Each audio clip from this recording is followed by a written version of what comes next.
नमस्कार, मैं हूं अवनींद्र आशुतोष। लेमन चैनल के तमाम दर्शकों को अक्षय तृतीया की बहुत बहुत शुभकामनाएं। आज की तारीख में जब इस तरह का आयोजन होता है, इस तरह का जब धार्मिक माहौल देखने को मिलता है, तो सबसे बड़ा जो एक सवाल उठता है कि क्या हम अपनी संस्कृति को फिर से याद कर रहे हैं। और अक्षय तृतीया का मतलब होता है कि बिना पंचांग को देखे हुए, बिना किसी शुभ घड़ी का मुहूर्त का इंतजार किए आप किसी भी पल आप कोई भी काम कर सकते हैं, जिसको आप जैसे शादी कर सकते हैं, खरीदारी कर सकते हैं या कोई भी शुभ काम। और आज हमारे साथ इस चर्चा में जुड़ेंगी मशहूर एस्ट्रोलॉजर सीमा गुप्ता। सीमा जी, आपका बहुत बहुत स्वागत है। तो सीमा जी से हम चर्चा करेंगे, लेकिन सबसे जो अहम है कि आज अक्षय तृतीया है, जो हिंदुओं के लिए बहुत ही शुभ दिन होता है।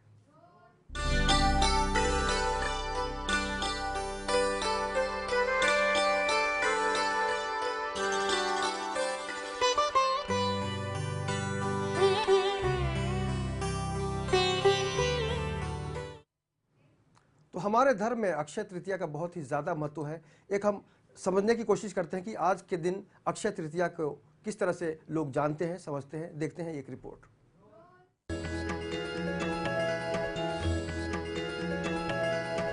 अक्षय तृतीया वैशाख शुक्ल तृतीया को मनाया जाता है। अक्षय तृतीया को अखा तीज के नाम से भी जाना जाता है।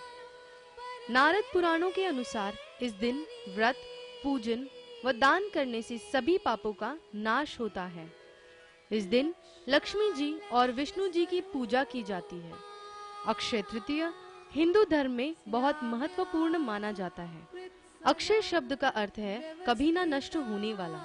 मान्यता ऐसी है कि इस दिन ब्राह्मणों और गरीबों को दान देने से पुण्य मिलता है। अक्षय तृतीया के दिन दान करने से मनुष्य को मृत्यु का भय नहीं रहता। इस दिन कपड़े दान करने से सभी रोगों से छुटकारा मिलता है। फल दान करने से सुख समृद्धि प्राप्त होती है। दूध, दही, मक्खन आदि दान करने से बौद्धिक ज्ञान बढ़ता है। अन्न दान करने से अकाल मृत्यु टल जाती है। देवताओं और पूर्वजों की आराधना करने से दरिद्रता का नाश होता है। लेमन न्यूज की ओर से सभी दर्शकों को अक्षय तृतीया की हार्दिक शुभकामनाएं।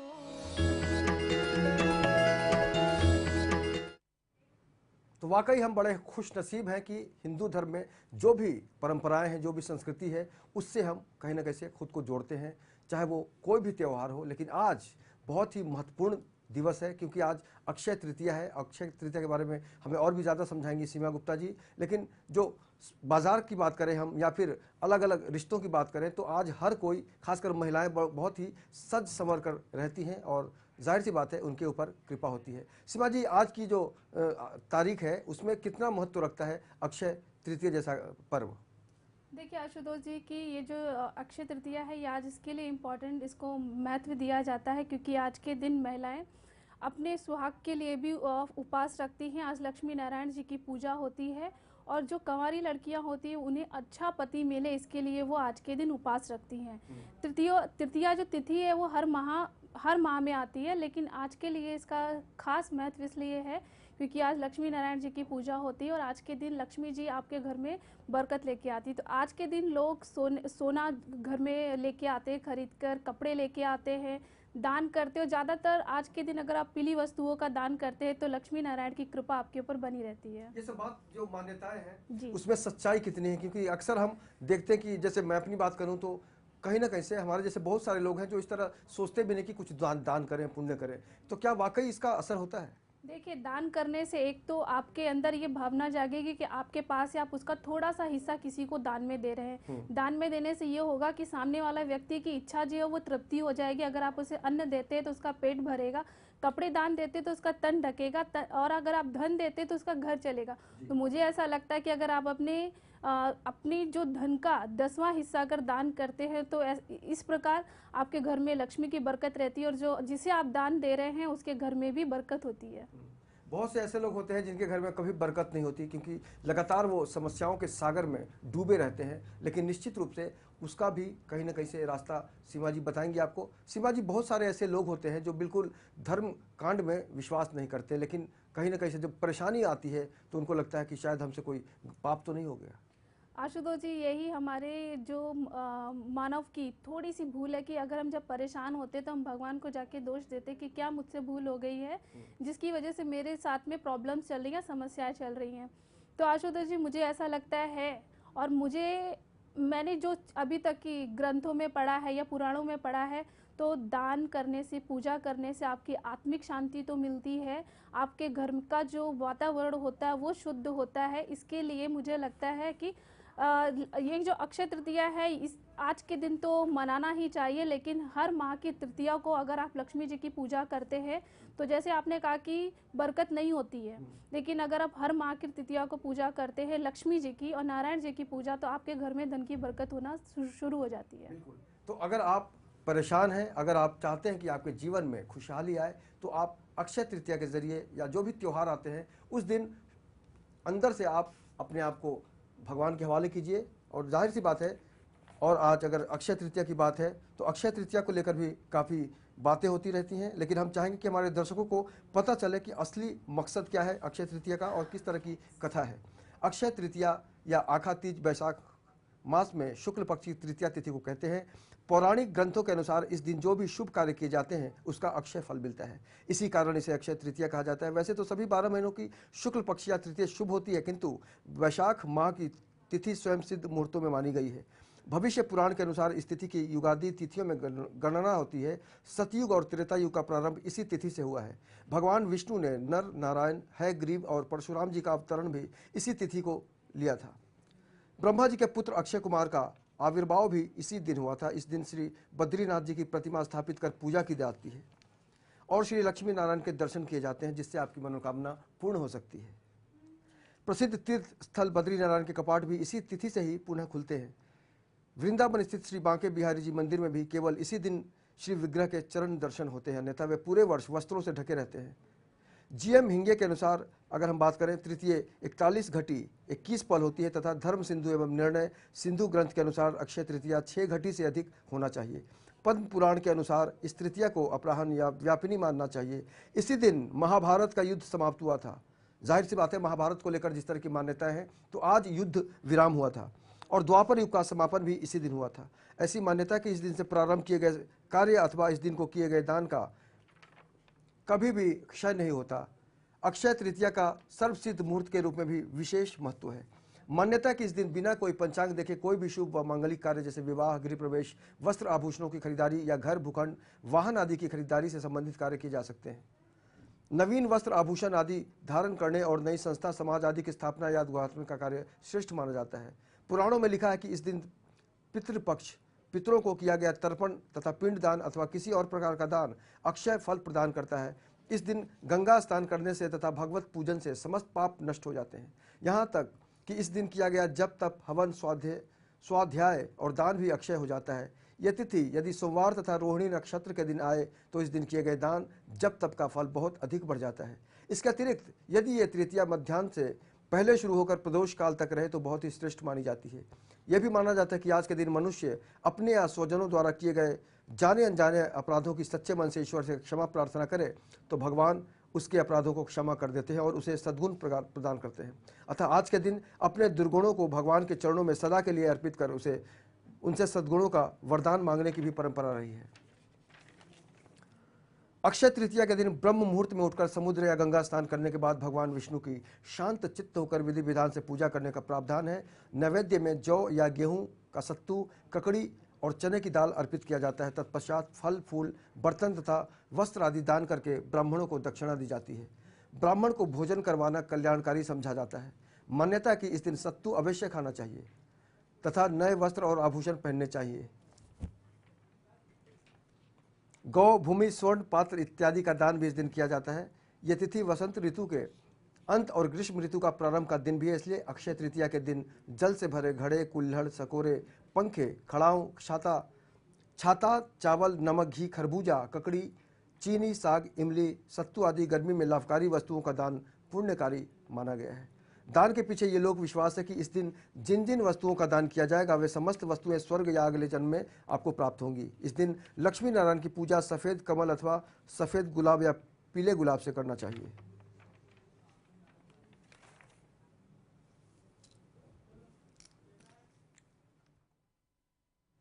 तो वाकई इस तरह की जब मान्यता सामने आती है और हमें एक संस्कार मिलता है, अगर हम उनको समझने की कोशिश करते हैं तो ज़िंदगी बहुत सारी खुशहाली के साथ आगे बढ़ सकती है। शिवा जी, क्या ये सही है कि वाकई जिस तरह से हमें परंपराओं के जरिए जानकारी मिलती है, अगर हम उस पर अमल करते हैं तो हमारी ज़िंदगी खुशहाल हो सकती है? जी आशुतोष जी, बिल्कुल। अगर हम अपने धर्म को लेकर चलते हैं तो इससे हमारे आने वाली जो पीढ़ी है उसको तो एक धर्म का पता चलता है जी। और हमारे जितने भी दुर्गुण हैं हमारे शरीर में से वो नष्ट होते हैं और हम उस अच्छाइयों को लेकर अगर आगे चलते हैं तो मुझे ऐसा लगता है कि अच्छाइयाँ आपके साथ, अगर आप अच्छी चीज़ें कर रहे हो तो अच्छाइयाँ आपके साथ में हैं। अच्छा, बहुत सारे ऐसे लोग होते हैं जो, जिस तरह से हमने पहले भी चर्चा की कि बरकत नहीं होती उनके घर पे, गरीबी ऐसी होती है कि वो चाह कर भी दान नहीं कर पाते हैं। जो दान करने योग्य नहीं, खुद नहीं है, उनको क्या करना चाहिए? आज के दिन अगर वो दान नहीं कर सकते तो आपके घर में लक्ष्मी जी या नारायण जी की प्रतिमा होगी। अगर वो प्रतिमा भी नहीं है तो आप उनका सिर्फ स्मरण कर सकते हैं और उनका नाम लेके आप अगर जप करते हैं, थोड़ी देर भी जप करते हैं, तो मुझे ऐसा लगता है कि आपके घर में बरकत होना शुरू हो जाएगी। लेकिन अगर हम अपने देश की बात करें तो आज का जो मुहूर्त है बहुत ही ज़्यादा शुभ है, कोई पंचांग देखने की ज़रूरत नहीं होती। तो क्या आपको लगता है कि आने वाले दिनों में देश को जिस तरह से हम विकास के रास्ते पर बढ़ाने की बात सुनते रहते हैं, सबका साथ सबका विकास, तो आज कोई ऐसा डिसीजन अगर सरकार लेती है तो क्या उसका बहुत ज़्यादा असर होगा? आशुतोष जी, आज सबसे अच्छी चीज़ ये कि आज जो नक्षत्र है रोहिणी नक्षत्र, रोहिणी नक्षत्र में अक्षय तृतीया का जो आगमन हुआ है वो देश को अच्छी जन संपदा देगा। जी। तो मुझे ऐसा लगता है कि अगर सरकार डिसीजन अच्छे लेगी तो ऑब्वियसली उसको निर्णय जो लेगी तो उसके फल स्वरूप में जो चीज़ें मिलेंगी वो अच्छी मिलेंगी। बिल्कुल। तो कहीं ना कहीं से आज का जो मुहूर्त है बहुत ही शुभ है और आज का दिन कोई भी कदम आप उठाएंगे तो आपको बहुत ज़्यादा लाभ होगा, ऐसा सीमा जी का कहना है। लेकिन सीमा जी, जिस तरह से दुविधाओं की हम बात करते हैं, वहाँ पर सुविधाएं नहीं मिलती, चाहे वो अपने जीवन में हो, रिश्तों में हो, और कहीं ना कहीं से पूरा जो समाज है उससे हम जिस तरह से जुड़े होते हैं, वैसी मान्यता है कि अगर हम एक दूसरे का साथ लेकर आगे बढ़ें तो सारी जो तकलीफ़ें हैं वो दूर हो सकती हैं। लेकिन अक्षय तृतीया जैसे कार्यक्रम होते हैं जब बहुत सारे लोग सज धज कर निकलते हैं लेकिन मन में शुद्धता नहीं होती, उसको देखकर आप क्या कहती हैं? देखिए आशुतोष जी, मैंने कहा कि आप ऊपर से कितना भी सच क्योंकि आज सवर हम लें। स्वार्थी हो गए हैं, लालची जी। हो गए हैं, हमारी समझ में नहीं आता कि वाकई सबके पास जो है हमारे पास क्यों नहीं हो। तो एक दुविधा की स्थिति में हम जीते हैं। और आशुतोष जी, जब तक हम स्वार्थ का चोला नहीं निकालेंगे और अपनेपन का चोला नहीं पहनेंगे, आप कितने भी सच सवर ले, कितने भी सुंदर दिखे, लेकिन अगर आपका मन काला है तो वो भक्ति आपके भगवान तक नहीं पहुंचती है। आपको ये भी पता होगा कि भगवान जो होता है वो भक्त से सिर्फ उसकी भक्ति मांगता है, ना वो धन मांगता है, ना वो फल मांगता है। आप कितने भी फल भगवान के पास चढ़ा दीजिए, कितने भी धन चढ़ा दीजिए, आपको वैसे ही रखे मिलेंगे। वो क्या चाहता है, सिर्फ भक्त की भक्ति। तो मुझे ऐसा लगता है कि आज के दिन आप भक्ति करें तो वो साफ मन से करें, साफ मन से ये सोचकर करें कि आपके पास जो धन आएगा उसे आप अच्छी जगह पे खर्च करेंगे, अच्छे लोगों के साथ में उठेंगे बैठेंगे और अच्छे लोगों को उसको साथ में बांटेंगे, तो ही धन आपके घर में आएगा और वो बहुत समय तक रुका रहेगा। अच्छा, बहुत सारे विद्वान लोग खुद को समझते हैं कि मैं बहुत बड़ा विद्वान हूँ, ज्ञानी हूँ। वो कहते हैं कि मन चंगा तो कटौती में गंगा, कुछ करने की ज़रूरत नहीं है, मन से चंगा रहिए आप। जी आशुतोष, अभी मैंने क्या कहा कि जब तक आपके मन में कालापन है वो नहीं निकलेगा, आपको चीज़ें अच्छी नहीं दिखाई देंगी, क्योंकि आप एक काले पेपर पे चीज़ें अच्छी नहीं लिख सकते, लेकिन एक सफ़ेद पेपर के ऊपर बहुत सारी अच्छी चीज़ें लिख सकते हैं। तो अगर आपका मन सही में साफ है तो मुझे ऐसा लगता है कि आपके पास जो गरीब है या जो भी जिसको ज़रूरत की चीज़ें हैं, जिसको देनी चाहिए, अगर वो आप देते हैं तो मुझे लगता है कि आप सही में दान कर रहे हैं, सही में पुण्य कर रहे हैं। अच्छा, अमीर लोग तो ठीक है, कभी भी अक्षय तृतीया मना सकते हैं क्योंकि उनके पास पैसे होते हैं। और आज के दिन अगर हम शुभता की बात करते हैं, मुहूर्त की बात करते हैं। आशुतोष जी, मैं एक चीज़ कहूँगी कि हर इंसान अपने आप में अमीर है, कोई गरीब नहीं है। नहीं, मैं सोना खरीदना चाहूँ तो कैसे खरीदूँ? सोना खरीदने की जरूरत, आपको अगर गिफ्ट करना चाहूँ मैं कि आपको मैं अंगूठी दूँ, तो कहाँ से लाऊंगा पैसे? ये बात करना मतलब मन चंगा तो कटौती में गंगा। तो अगर आपका मन साफ है तो मुझे लगता है कि आपको सोना खरीदने की ज़रूरत नहीं है। लेकिन हाँ, अगर आप अफोर्ड कर सकते, आप ले सकते, तो आज के दिन जरूर सोना आपके घर में लेना चाहिए, लेके उसको रखना चाहिए। उससे क्या होगा कि लक्ष्मी जी आपके घर में हमेशा बनी रहेंगी। कुल मिला के लक्ष्मी जी तभी घर में आती हैं जब आप संपन्न होते हैं, और संपन्नता के लिए कहीं ना कहीं से आपको सात्विकता का चोला ओढ़ना होगा। सात्विकता का मतलब ही आशुतोष जी, संपन्नता से मुझे याद आया कि लक्ष्मी पुराण में लिखा हुआ है कि अगर एक मूर्ख व्यक्ति के पास धन रहता है तो वो भी विद्वान माना जाता है, क्योंकि बिल्कुल। उसके पास लक्ष्मी है। तो मुझे ऐसा लगता है कि अगर आपके पास लक्ष्मी है और आप अपने आप को विद्वान बताना चाहते हैं तो लक्ष्मी जी और सरस्वती जी दोनों लक्ष्मी के साथ में ही आ जाएंगी। बिल्कुल। और सरस्वती का मतलब ज्ञान जहाँ है, लक्ष्मी का मतलब ऐश्वर्य है, धन है। और आज की तारीख में अगर हम कलयुग की बात करें तो लक्ष्मी का आशीर्वाद बहुत ज़रूरी होता है। हालांकि कहने वाले कहते हैं कि सरस्वती भी बहुत ज़रूरी है, लेकिन ठीक है, अगर आप राइटर हैं, अगर आप पत्रकार हैं, अगर आप लेखक हैं तो लक्ष्मी की कृपा आपके ऊपर शायद कम हो। लेकिन जो बिजनेसमैन हैं उनके ऊपर लक्ष्मी की कृपा ज़रूर होती है। लेकिन एक बिजनेसमैन बहुत ही सफल हो सकता है अपने क्षेत्र में, लेकिन वो एक अच्छा आर्टिकल नहीं लिख पाता, एक अच्छा भाषण वो नहीं दे सकता। लेकिन अगर हम कवियों की बात करें, लेखकों की बात करें, साहित्यकारों की बात करें तो उनके ऊपर जाहिर सी बात है विद्या का आशीर्वाद होता है और विद्या की देवी सरस्वती होती है। आज लक्ष्मी की चर्चा हो रही है और लक्ष्मी की पूजा करना, विष्णु जी की पूजा करना आज की तारीख में कितना मायने रखता है। सीमा जी ये जानना चाहेंगे कि हम आज बहुत ज़्यादा आधुनिकता की ओर बढ़ गए हैं, हम बहुत कम समय देते हैं धर्म कर्म में।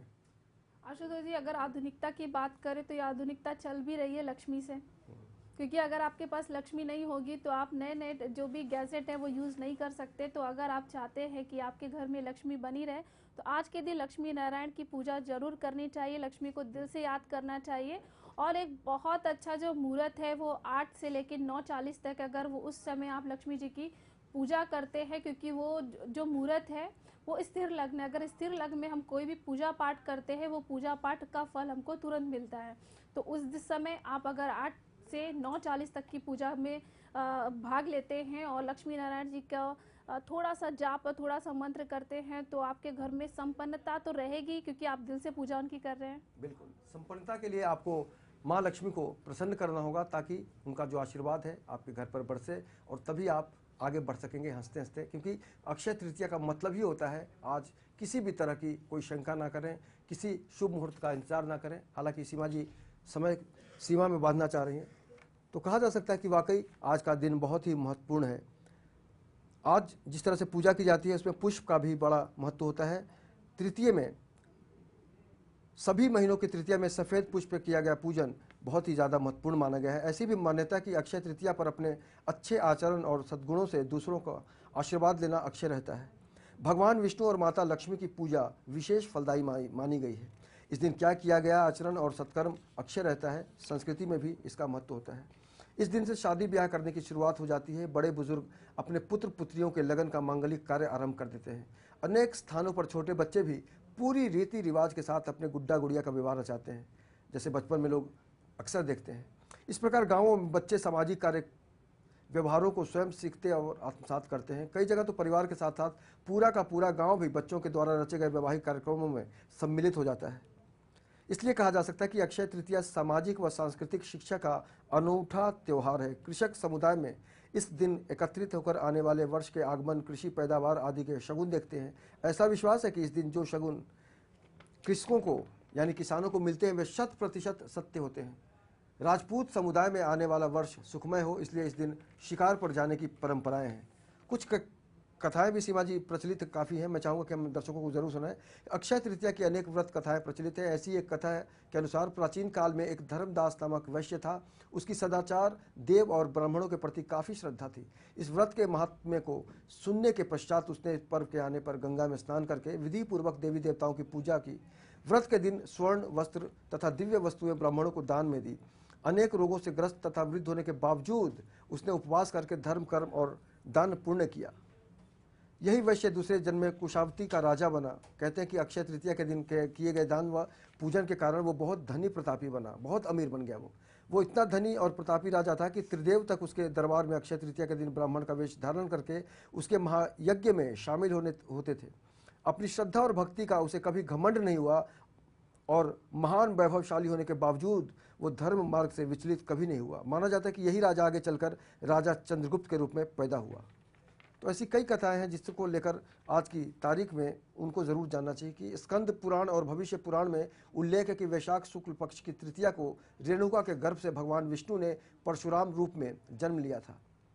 कोंकण और चिपलून के परशुराम मंदिरों में स्थिति को परशुराम जयंती बड़ी धूमधाम से मनाई जाती है। दक्षिण भारत में परशुराम जयंती को विशेष महत्व दिया जाता है। परशुराम जयंती होने के कारण स्थिति में भगवान परशुराम के आविर्भाव की कथा भी सुनाई जाती है। इस दिन परशुराम जी की पूजा करके उन्हें अर्घ्य देने का बड़ा महत्व माना गया है, यानी बहुत ज़्यादा महत्व माना गया है। सौभाग्यवती स्त्रियां और कुंवारी कन्या इस दिन गौरी पूजा करके मिठाई, फल और भीगे हुए चने बांटती हैं। गौरी पार्वती की पूजा करके धातु या मिट्टी के कलश में जल, फल, फूल, तिल, अन्न आदि लेकर दान करती है। मान्यता कि इसी दिन जन्म से ब्राह्मण और कर्म से क्षत्रिय भृगुवंशी परशुराम का जन्म हुआ था। एक कथा के अनुसार परशुराम की माता और विश्वामित्र की माता के पूजन के बाद प्रसाद देते समय ऋषि ने प्रसाद बदल कर दे दिया था, जिसके प्रभाव से परशुराम ब्राह्मण होते हुए क्षत्रिय स्वभाव के थे और क्षत्रिय पुत्र होने के बाद भी विश्वामित्र ब्रह्मर्षि कहलाए। उल्लेखनीय है कि सीता स्वयंवर के समय परशुराम जी अपना धनुष बाण श्री राम को समर्पित कर सन्यासी का जीवन बिताने कहीं और चले गए थे। अपने साथ एक फरसा रखते थे, तभी उनका नाम परशुराम पड़ा। जैन धर्म में अक्षय तृतीया तीर्थंकर आदिनाथ का प्रथम आहार जैन धर्मावलंबियों का मार्मिक धर्म पर्व है। यानी कुल मिलाकर कहा जा सकता है कि वाकई आज का दिन बहुत ही महत्वपूर्ण है। और आज की तारीख में अगर आज के दिन अपने आप को आप इस धर्म से जोड़ते हैं, इस कर्म से जोड़ते हैं, तो ज़िंदगी में जो तकलीफ़ें हैं वो ख़त्म हो सकती हैं। और सीमा जी ने कहा कि एक विशेष मुहूर्त में भी अगर आप इसको शुरू करते हैं तो ज़्यादा। सीमा जी, उससे आपसे जानना चाहेंगे कि आपने जिस तरह से कहा कि एक खास टाइम में अगर हम पूजा अर्चना करते हैं तो कितना महत्व होगा? देखिए, अगर स्थिर लग्न में हम पूजा करते हैं, स्थिर लग्न में कोई काम करते हैं, स्पेशली पूजा, तो वो पूजा जो रहती है वो भगवान के पास डायरेक्ट पहुंच जाती है। और अगर स्थिर लग्न में हम उनसे कोई चीज़ की मांग करते हैं या किसी खास चीज़ को लेकर हम पूजा करते हैं तो हमारे घर में वो चीज़ आती ही आती है, पक्का है। नास्तिक लोगों को क्या कहेंगे आप, जो पूजा पाठ में बिल्कुल ध्यान नहीं रखते, बिल्कुल आधुनिकता के शैली में जीते हैं? बिल्कुल, मैं उनको, जो नास्तिक लोग हैं, मैं उनसे कहूँगी कि आप आधुनिकता की तरफ बढ़ रहे हैं, ज़रूर बढ़िए, लेकिन नास्तिकता थोड़ी सी कम करके अगर आप आस्तिक बनते हैं तो आप, मुझे लगता है कि आधुनिकता में और ज़्यादा आगे बढ़ते जाएंगे। चलिए ठीक है। नेताओं को क्या सजेशन देना चाहेंगे? आजकल जो नेताएं हैं जो आश्वासन तो बहुत दे देते हैं, अच्छे दिन आएंगे, सबका साथ सबका विकास, तो कुल मिला के हम यहाँ पर राजनीतिक बात करना नहीं चाहते, लेकिन वाकई आज के दिन में अगर नेता कुछ आश्वासन देते हैं तो क्या हम उम्मीद करें? मुझे लगता है कि बोल बच्चन से ज़्यादा अच्छा है कि आप अपने काम पर ध्यान दें, और जो काम करके अगर आप जनता को दिखाएंगे तो जनता ज़्यादा पसंद करेगी। और आज की युवा पीढ़ी को आप क्या कहना चाहेंगे? क्योंकि युवा पीढ़ी का मकसद जो है, ठीक है, घर परिवार के लोग थोड़ा बहुत संभालने की कोशिश करते हैं, लेकिन उनका मन बहुत ज़्यादा गंभीरता से धर्म कर्म में जुड़ता हुआ आजकल कम देखा जाता है। हालांकि बहुत सारे आयोजन होते हैं जिसमें वो शामिल तो होते हैं, लेकिन उनका मन कहीं होता है, तन कहीं होता है। युवा पीढ़ी को मैं यही कहना चाहूँगी कि आप अपने माता पिता का सम्मान करें, माता पिता की इज्जत करें, और वो जो कहते हैं अगर आप उनके हिसाब से चलेंगे तो आप बहुत आगे जाएंगे। और आज की तारीख में जिस तरह से हम कलयुग की बात करते हैं सीमा जी, कितना प्रभाव पड़ता है अगर हम वाकई सब कुछ छोड़कर धर्म कर्म में लग जाएं? सब कुछ छोड़कर धर्म कर्म में लगने की ज़रूरत नहीं है। हमारे पास 24 घंटे होते हैं। 24 घंटे में अगर हम 24 पल सिर्फ भगवान का नाम लेते हैं तो वो हमारे लिए 24 घंटे बहुत अच्छे जाएंगे। चलिए, और आज देखिए, अगर हम किसी परिवार की बात करें तो एक परिवार में कहीं ना कहीं से काफ़ी वैमनस्य का भी मामला सामने आता है। जॉइंट फैमिली होते हुए भी एक जो प्यार का जो बंधन होता है उसमें कमी देखी गई है। तो उसको किस तरह से हम एकत्र कर सकते हैं? उस प्यार जो बढ़ता हुआ जा रहा है, क्योंकि अलग अलग घर में हमने देखा है कि एक घर में सब लोग साथ रहते हैं लेकिन खाना अलग अलग बनता है। क्या इस तरह के जब पर्व आते हैं, त्यौहार आते हैं, तो उनसे कुछ सबक लेना चाहिए? आशुतोष जी, उसके लिए सबसे अच्छा एक उपाय है कि आप घर में राम दरबार की प्रतिमा रखिए। राम दरबार की प्रतिमा रख के अगर आप उनकी डेली नियमित रूप से, जो आपके घर में बड़े हैं, उनकी पूजा करते हैं तो आपसे जो छोटे आपके बच्चे हैं, आपके संतान हैं, वो एक होना स्टार्ट हो जाएंगे, शुरू होना। क्योंकि जैसे राम भगवान थे, राम भगवान के जितने भी चारों भाई थे उनके साथ में थे, तो मुझे ऐसा लगता है अगर राम दरबार की आप प्रतिमा रख के उनकी पूजा करते हैं तो आपके घर में राम भगवान के जैसे घर का वातावरण हो जाएगा। कुल मिला के परिवर्तन हो सकता है। और धर्म का, देखिए आशुतोष जी, परिवर्तन करने के लिए हमें खुद करना पड़ेगा, क्योंकि हम सिर्फ बोलेंगे कि परिवर्तन होगा तो वो परिवर्तन नहीं हो सकता है। जी, तो परिवर्तन आप समाज का करना चाहते हैं, अपने घर परिवार का करना चाहते हैं, तो आपको सबसे पहले बदलना होगा। क्योंकि एक आदमी जब आगे बढ़ता है तो धीरे धीरे कारवां तब बनता है जब आपकी सोच को लोग देखते हैं, आपकी गंभीरता को देखते हैं, आपके कंसंट्रेशन को देखते हैं, उसके बाद ही आपका साथ देने की कोशिश समाज की जनता करती है। और जाहिर सी बात है, जब आपके साथ जनाधार होता है, जब आपके साथ जहाँ से कहीं ना कहीं से अगर आपको एक सपोर्ट मिलता है तभी आप समाज का भला कर सकते हैं। लेकिन कई बार आपका विरोध होना शुरू हो जाता है और आप विचलित हो जाते हैं। तो विचलित होने की कोई ज़रूरत नहीं आज की तारीख में। अगर आपको लगता है कि आप आगे बढ़ सकते हैं तो बढ़िए। और ऐसी कई घटनाएं हुई हैं जिन्होंने एक सबक दिया है समाज को। और जाहिर सी बात है, अगर आपके अंदर समर्थ है, आपके अंदर आत्मविश्वास है, तो आप किसी भी सड़क पे, किसी भी सफ़र पे आप आगे बढ़ेंगे तो सफलता मिलकर रहेगी। सीमा जी, ये सही है? जी बिल्कुल आशुतोष जी, देखिए हम जब कोई अच्छा काम करते हैं तो हमको हमेशा पीछे से रोकने वाले और घसीटने वाले लोग होते हैं, लेकिन अगर हम आगे बढ़ते जाते हैं, गांधी जी अकेले चले थे और उनके पीछे बहुत सारे लोग चले थे। तो मुझे लगता है कि एक व्यक्ति से एक परिवार बनता है, उस परिवार से समाज बनता है और समाज से शहर बनता है। तो मुझे ऐसा लगता है कि अच्छा अगर बनना तो पहले स्वयं व्यक्ति खुद बने, खुद बनेगा तो उसका परिवार बनेगा, समाज बनेगा और देश बनेगा। बिल्कुल, वाकई सीमा जी ने बहुत अच्छी तरह से समझाया कि अगर आप आगे बढ़ते हैं, आप बदलते हैं तो पूरा देश बदल सकता है। हमसे आज इस चर्चा में शामिल होने के लिए सीमा जी आपका बहुत बहुत शुक्रिया। और एक बार फिर से आपको भी बहुत बहुत बधाई अक्षय तृतीया के दिन को, बहुत बहुत शुभकामनाएं आपको। तो आज की तारीख में जिस तरह से अक्षय तृतीया का महत्व हमने जानने की कोशिश की, हम भी चाहेंगे कि वाकई आज का जो पूरा समाज है, आज की जो युवा पीढ़ी है, अगर कहीं विचलित है तो ज़रूर इस तरह के आयोजन से जुड़े, ताकि अपने संस्कार के प्रति, अपने रिश्तों के प्रति हम एकदम ईमानदार हो सके। और अगर हमारी ईमानदारी आगे बढ़ने को प्रेरित करती है तो हम समझ सकते हैं कि वाकई हमारा पूरा परिवार, हमारा पूरा समाज और पूरा देश आगे बढ़ सकता है। तो यही कारण है कि आज हम अक्षय तृतीया को यही कोशिश कर रहे हैं कि लोग इस धर्म को समझें और संस्कृति को अपना समझते हुए काफ़ी मजबूती से इसे पकड़े रहें, ताकि आने वाला जो सफ़र है वो बहुत ही खूबसूरत हो। फिलहाल के लिए एक बार फिर से आप लोगों को बधाई देना चाहेंगे, अक्षय तृतीया की शुभकामनाएं, और आज के इस सफ़र को यही रोकना चाहेंगे। नमस्कार।